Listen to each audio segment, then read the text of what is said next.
In the headlines, the government optimistic about job prospects with the signing of 17 contracts for infrastructural projects.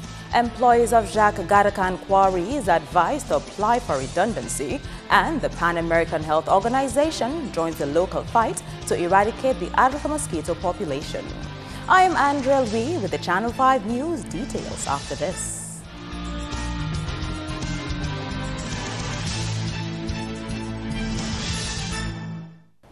Thank you for staying with us. First up, the signing of 17 contracts for priority intervention works covering road safety and maintenance and sections of the country's rivers means significant employment generation in a number of communities. Here's more. The Ministry of Public Works and Ports awarded the contracts on Wednesday, valued at over $4 million. They will cover infrastructural works in Girardel, Egliston, Castle Comfort, Kingshill, Pishler to Geneva and Pishler to Bagatelle. The parliamentary representative for Grand Bay has acknowledged the potential that these projects have to create jobs. For us in the South, it's going to number one, create employment. It's an employment creation opportunity for many of our young people. And for me, I see there we have Mr. Shane Alexander from Grand Bay, who has been a very diligent contractor for the many years that I've known him. And today he will be signing $1.2 million for the construction of a culvert and dredging and some other additional works to the Geneva area, approaching the Geneva playing field.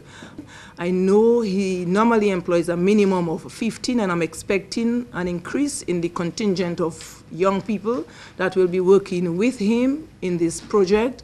I want to thank him for the efficient use of resources throughout the time that I know him as a contractor in the area, without compromising the quality of work that I am usually very satisfied with the level of work that he does in the Grand Bay constituency. Meantime, Dr. Kenneth Daru, whose constituency was devastated by Tropical Storm Erica, was also present at Wednesday's contract signing ceremony. Some of the affected areas in his constituency can now be addressed. I'm really relieved as a member of parliament, because over the past few weeks we would have had small agitation and concerns by the members of these communities. We would have seen some work started already in the Fosager area, that's the Fosager end of the Bagatelle River, where we would have some concerns as to the crossing, especially each time it rains, since Tropical Storm Erica, we would have had heavy siltation, etc.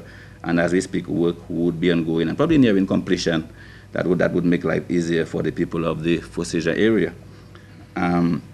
We have also seen several, I think, somewhere in the region of $300,000 to $400,000 being spent already on the Pishler River dredging.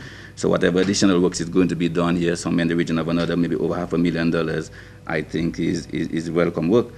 I would, however, wish to reiterate that these projects will have a positive impact on the economy of this country, will create jobs, and improve the standard of living of many citizens of Dominica. While these contracts have been awarded for only some geographic areas, it does not mean that there are no projects planned for other areas. In fact, we have a number of other contracts that have been tendered that we expect to sign in the next coming days or weeks.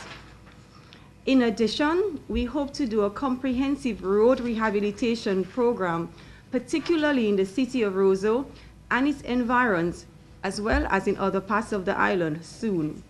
The acting Prime Minister said the DLP administration had taken a deliberate policy direction on infrastructural development, particularly with regard to roads and bridges, and also conducted a road audit. Before Erica struck this monster storm, we had gotten to the point where we had arrived at 65% of our main road being in excellent condition. And for a small developing state with tremendous challenges, that was remarkable. All of us know what we suffered, personally, and of course, insofar as our infrastructural development is concerned, that we have to use that opportunity to come together.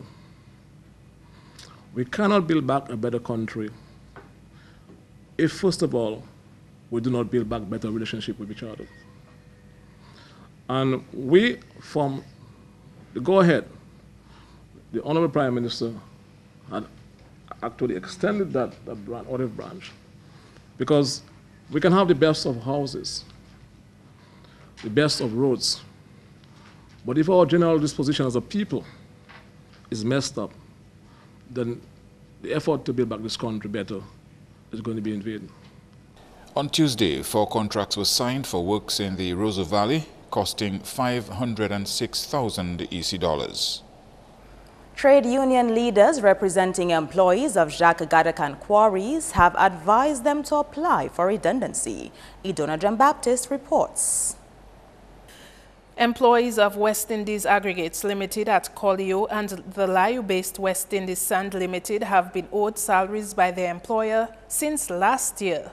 They continued to work with no solution in sight, and those based at the Layu quarry downed their tools last June to get management to give them a satisfactory response. But that did not happen. The National Workers' Union represents the employees of the Layu branch. We haven't seen Jack for a long, long time on the workers' salaries. Evans Johnson was supposed to be one working with us, and we had Vincent was the one representing workers down there, the operation manager. Vincent disappeared, and Jack and then Evans we're not communicating with them. But they owe the workers a number of fortnights, and then they promised to pay them the money. But at this stage, after 6 weeks, the workers can file for redundancy payment. And what we did so far was to ask the workers individually to file for their payment according to the law. The outstanding salaries go as far back as 2015. One of 9 employees at the Layu quarry has filed for redundancy. One of the workers, the company owes him something like $34,000 plus. The company abandoned them by not responding to their claims, you're not paying them, and they owe the workers the money. Payments due to them for how many weeks? Six fortnights, and vacation leave, some of the workers, it is due to them. Have they stopped working? That's what I mean. Well, the company stopped functioning longer because they got sand they can't sell, and they're having some difficulty with the badge, they said. For 2016, they never worked for 2016. They never worked for 2016. So we understood that Jack has a contract, and they were hoping that when the contract resumes, they would make an attempt when they come to the Dominica, but we are still waiting their response on that. Head of the Dominica Trade Union, Bernard Nicholas, says his effort to resolve outstanding salaries for 6 months with management on behalf of workers has been unsuccessful.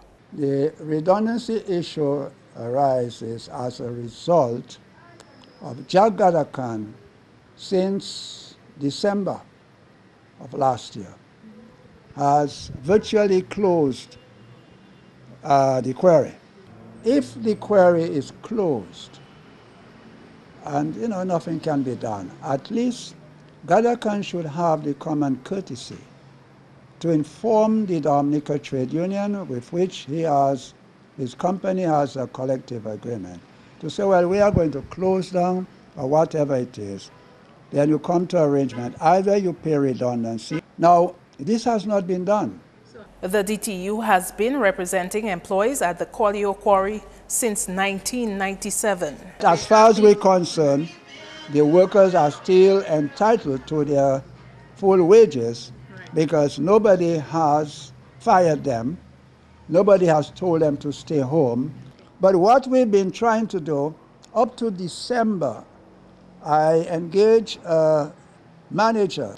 So we have been in an, communicado as well as very close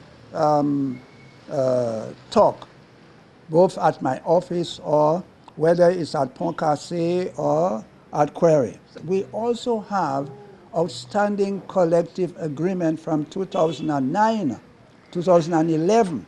The Pan American Health Organization, PAHO, is joining the Environmental Health Department in fighting the adult mosquito population on island. Officer in charge of the Environmental Health Department explains. The Environmental Health Department is collaborating with PAHO, Pan American Health Organization, to do a mosquito-proof your water container in Dominica. We're hoping to do a lot of PR, so we will do video and audio PSAs, actually going through step-by-step ways of making sure that your container is mosquito-proof. So you'll still be able to store your water But you'll have a tap now for getting off the water, and you will have no mosquito breeding occurring in those containers. Carbon says the major problem in reducing the adult mosquito population is the issue of breeding grounds. She explains that fogging is effective, however the chemicals used for fogging do not affect mosquito larvae, which develops into adult mosquitoes after fogging exercises. If you have your septic tank which is breeding, or your drums which is breeding, and maybe you might just have the emergence of mosquitoes just after the fogging. So the mosquitoes that in the immature stage will not be affected by the chemicals. And the mosquitoes that do not get in direct contact with the chemicals will also not die. So that is one of the reasons why you hear people say, but they fog and we still have adults. Carbon says the percentage of adult mosquitoes is high and action must be taken immediately to reduce these numbers. Mosquito continue to be a problem for us. We continue to have indices above what is really recommended. Recommended about 2% or so is usually what will really prevent the spread of diseases. But presently, nationally, we maybe just about little below 10%. So we still have some work to do. We are especially concerned about the drums. About over 60% of the breeding that we find when we do visits in the communities occur in drums. Efforts of the Fisheries Division to ensure a healthier youthful population are reaping success. The Permanent Secretary in the Ministry of Agriculture and Fisheries spoke to Channel 5 News on Thursday while at Bagatelle Primary School for Eat Fish Day activities. He said the ministry was on a drive to instill healthy eating habits among youth, which in turn can help to reduce Dominica's food import bill. This is a program that educates our young people with regards to fish consumption and the health attributes of fish. In a few years gone by, we have had situations where, in a little study we had done, that most of the youngsters in the primary schools, in fishing communities, were consuming more chicken than they were consuming fish. It works towards what they call import substitution. So that if our people can get locally produced sources of protein, then it means that we may be importing less. Fisheries Liaison Officer says the aim is to take this activity to all schools around the island. The school have been requesting for an activity of any sort related to the marine area, and so we saw it fit to host an Eat Fish Day activity here today.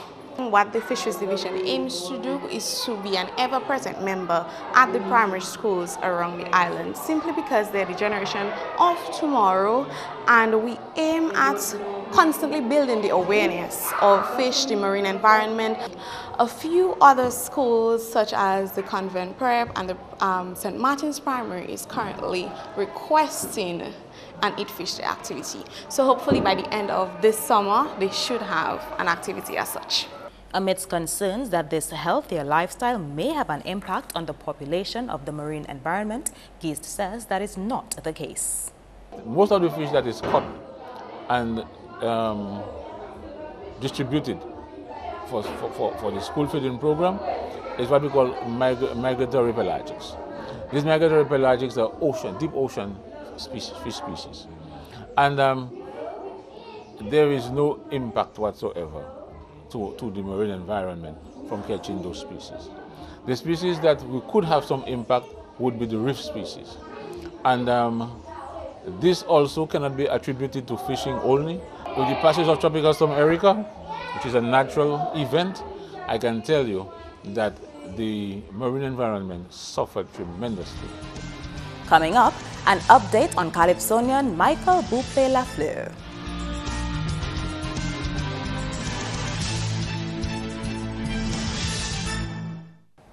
Welcome back. An American environmental scientist has offered a solution on how the Caribbean region can cushion huge economic blows due to natural hazards. The idea is to treat nature as an ally in reducing the impact of climate change events. Governments now more than ever have to worry about sourcing millions of dollars to combat climate change. There are funding agencies formed specifically to finance projects for mitigation and adaptation against climate change. Dr. Deborah Brosnan, a scientist at the University of California, Davis, has a firm which helps communities and governments solve complex climate disaster problems. Brosnan was recently here to teach representatives of OECS countries how to develop ecosystem disaster risk reduction measures. If you look at the Caribbean, it's no stranger to natural hazards and disasters. Between 1998 and 2008, we had 165 disasters here in the Caribbean that cost about $136 billion US. Most of that was an economic loss. So there's been a lot of history with natural hazards. And what we're looking at here is two things. One, the islands have a resilience. People have dealt with disasters. They cope with disasters. But now we have climate change, which is changing the stakes and making it more challenging. Brosnan, also a coastal management expert, says nature can offer a lot of solutions with respect to disaster and climate change. The other thing that the islands have are a unique set of ecosystems. Coral reefs, mangroves, sand dunes, marshes, that all provide ecosystem services that protect people against disasters. So coral reefs reduce wave action, that keeps sand on the beach. It prevents the water coming so far inland during a storm. So what we're doing here with the different representatives from the OECS states is going through how can we incorporate nature, how can we leverage nature services as we think about managing for disasters and managing for climate change. The scientist has success stories of using nature to help prevent disaster risk. When, for instance, would you restore a coral reef? Or when would you restore a mangrove? And when might you restore your coral reef and build maybe a bridge or a partial seawall? How do we know when to use nature, when to use infrastructure, and how do we put them together? Nature as our ally in climate change, nature as our ally in disasters, but also, nature as our ally in reducing economic costs. It costs a lot less to restore a reef than it does to restore a whole community after a disaster. And the good thing about nature is the older it gets and the more established your reefs or your sand dunes get, the better they are at protecting you. Local songwriters have been urged to keep producing material and reminded that digital literacy is key to having a productive music industry. The 34 musicians are wrapping up a songwriting workshop here this week. Swedish songwriter Alina Gibson is facilitator of the 4-day workshop on songwriting. Sometimes it's super simple. The song just comes from heaven, or you know what I mean? It's just opened up and it's like, whoop, where did that come from, right? Just blah, blah, blah, blah. And that's amazing when that happens. But sometimes it's not like that. And then you would have to work and work and work on the song, change and change and change, because it's like, you like this little part here, but then you lose interest somewhere, and you have to go back. Where was it interesting? And then skip all of it. So I think the main thing for me is write a lot of songs, always produce, and get a lot of songs done. The workshop, which comes to an end Friday, is organized by the Association of Music Professionals and is the 4th of its kind organized by the association. Our aim is to equip the people here with some more skills, some more techniques. Many of you here have written lots of songs that have been successful in Dominica and even further than Dominica, but we haven't had any training. And now in the 21st century, if you have a digitally literate populace with a populace that is musically educated, you're going to have a large output of musical works. Marie emphasized that exporting music was a lucrative business. And if we want to get involved in selling music to the region and beyond, the craft of songwriting is something we ought to learn to do. Unfortunately, we don't have yet these courses in our schools or even at the college. And one of the reasons, by the way, why Sweden is so successful in business of songwriting is that everybody in Sweden learns music at primary school all the way up to university. Not everybody's going to be a musician, but everybody is exposed to music.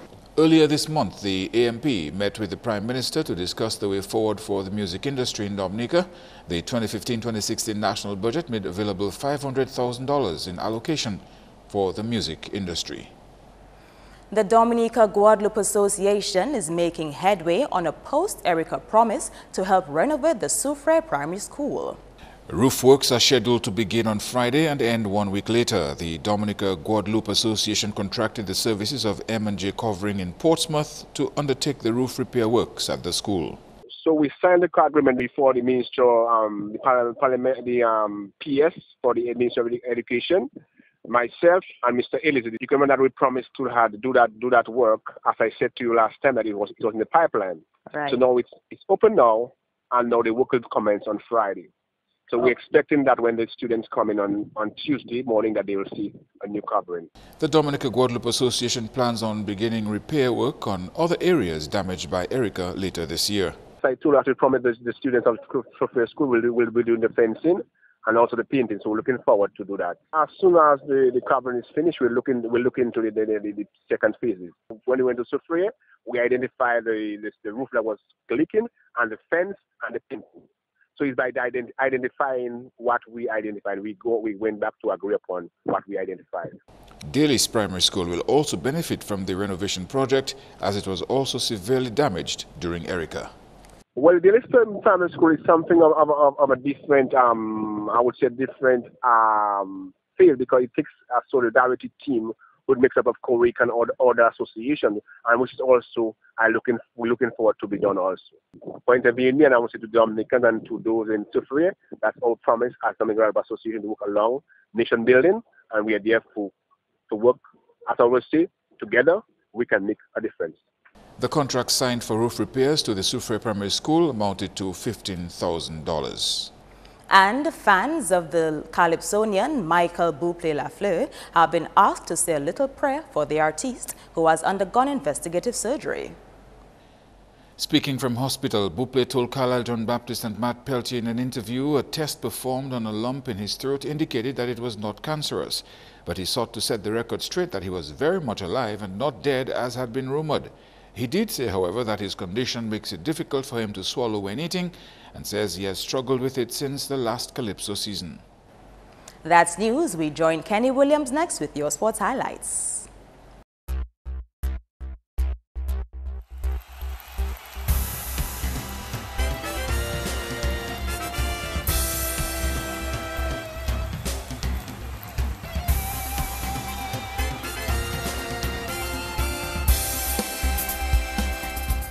Hello everyone, and thanks for joining us. First up in sports. Perry Charles, Jeremiah Timothy, and Keanu Martin are the three who were chosen from a group of 30 boys in the Digicel Kickstart program ended at Windsor Park on Thursday. The three found favor in the eyes of the selectors and will travel to Jamaica in June to take part in a training camp where 8 players will be selected to travel to England to train at the Manchester City Football Club's grounds. The training here was very intense and I really learned a lot there, and when we go up to Jamaica, I like to reach the 8, get into the 8 to go to England. Today and yesterday I learned a lot from the coaches. Every time they talk to us, I always listen. Every time they see my mistake correcting me, I listen to them.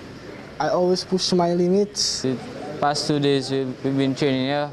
It was very intense, but all of it paid off, so that I could be one of the threes they picked from the 30 to go Jamaica to train. And I hope that I will be one of the 8 they picked to go England. All 30 players were given participation certificates.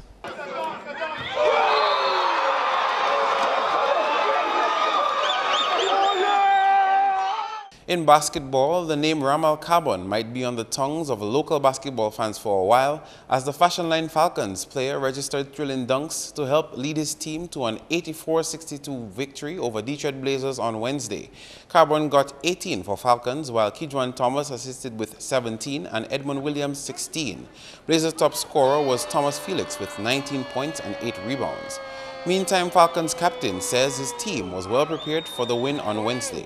We've been practicing all season for this. We've been telling you guys what we're going to do, and we actually did it. I'm going to shout out to Keywan Thomas, ways to play point guard. Ramal Carbon, that's the best center we have in the league. And our steady center, our steady anchor, Mr. Peter Ricketts. Man, that's a whole team effort, that's a complete team effort. We had a great coaching by Levi Barron. That's how coaches, one of the best coaches in the league right now. I feel overexcited. I'm so hyped right now. I don't know what to say, man. From the start of the game, we said you're on man. We can defend these guys on man-to-man. We can't handle them. They're not better than us. We've been training harder than them. We've been practicing harder than them. This is what we are trained for. I'm not surprised. I'm really not surprised at what happened there. Blazers are a great team. We have to pressure the ball. Right? This is a championship team we're playing against. It's not no pushover. But our coach called a timeout. He settled us down. He told us watch the turnovers, and we did just that. We took care of the ball, and we maintained our composure throughout the game. Meanwhile, Blazers captain says his team is not intimidated by the loss. We still stand as champs. We come out and play as hard as we can. This game we did not win how we wanted to. We did not play how we wanted to actually. It was very poor by us, but then that's basketball. The young men came out and they agreed. I agree. They disciplined the old men. In the other game of the night, Kyrie FM Old School got yet another win of the season when they defeated Digital Cloud 52-41. Brett Benjamin top scored for Old School with 18 points and 5 rebounds. Errol Blaise added 11 points and M. Felix 10 for Cloud. On the football scene, Nemesis United defeated Boston Warner 3-1 at Benjamin's Park in the All-Ireland League on Wednesday. Usher George, Kwame Thomas and Desmond Victor scored for Nemesis. Sherlon Revere got the lone goal for Boston Warner. Meantime, on Friday, Ray Charles Point Michel will take on Club Loubier at the Poirier Playing Field at 5 p.m., while at the Newtown Playing Field, Bath Estate FC will play Maho Soka Strikers at 6 p.m. Then at Benjamin's Park, East Central Young Boys will battle Dublin Football Club at 5:30 p.m. In cricket, St. Mary's Academy defeated Pure Charles Secondary by 37 runs in the 2016 First Domestic Insurance Under-15 Cricket Championships on Wednesday.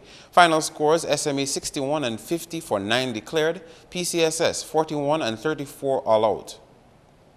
Put on your gloves now as we take it to the ring for boxing.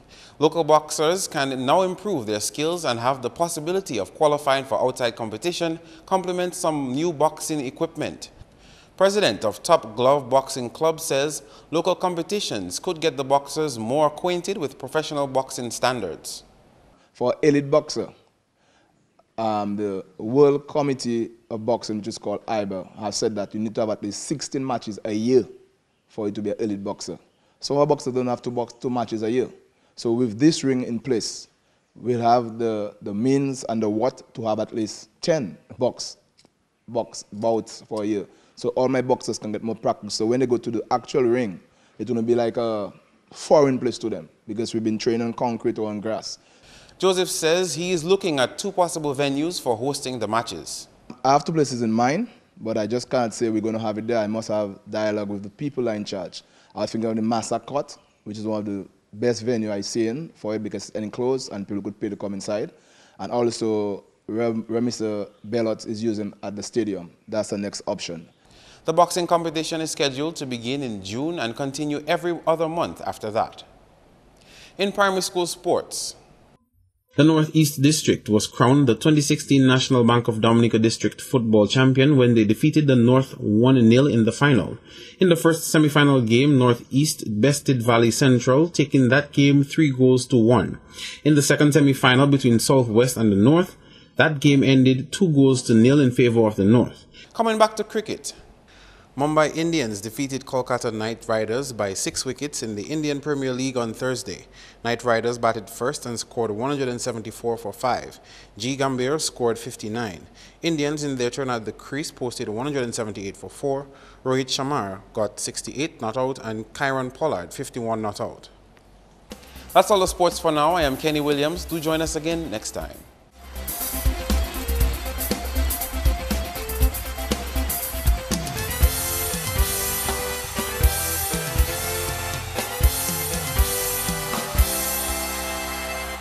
Your weather report is next.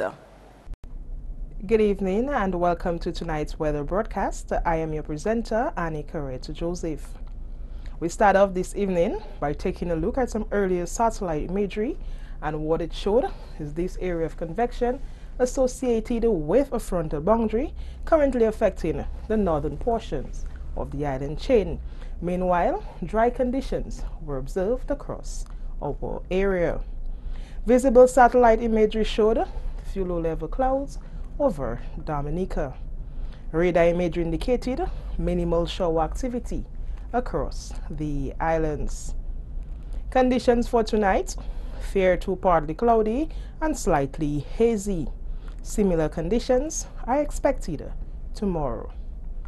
Sea conditions: moderate in open water with waves up to 7 feet. Small craft operators and sea bathers are advised to exercise some caution. Taking a look at our extended forecast, fair to partly cloudy conditions are expected through to Saturday. However, an increase in cloudiness and shower activity is expected by late Saturday into Sunday. Across the Caribbean tomorrow, cloudy skies and scattered showers are expected across the northern and extreme southern portions of the island chain. Generally fair weather are expected across the central portion. On the international scene, overcast skies in New York, partly cloudy conditions in Miami and London, some thunderstorm in Caracas, and clear skies in Beijing. The sun will rise tomorrow at 5:42 a.m. and set at 6:23 p.m.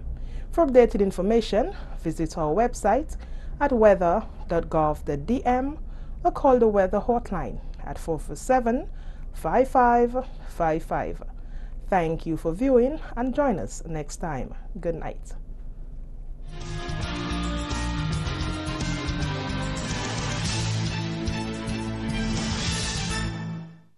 To end the news, the headlines again. Government optimistic about job prospects with the signing of 17 contracts for infrastructural projects. Employees of Jack Gadakan Quarries advised to apply for redundancy. And the Pan American Health Organization joins the local fight to eradicate the adult mosquito population. Feel free to contact us at news@MarpinNewsApril28th2k16. You can also watch our past newscasts on our YouTube channel. On behalf of the entire production team, I am Andrea Lee, and to all our viewers around the world, thank you so much for watching. Join us tomorrow.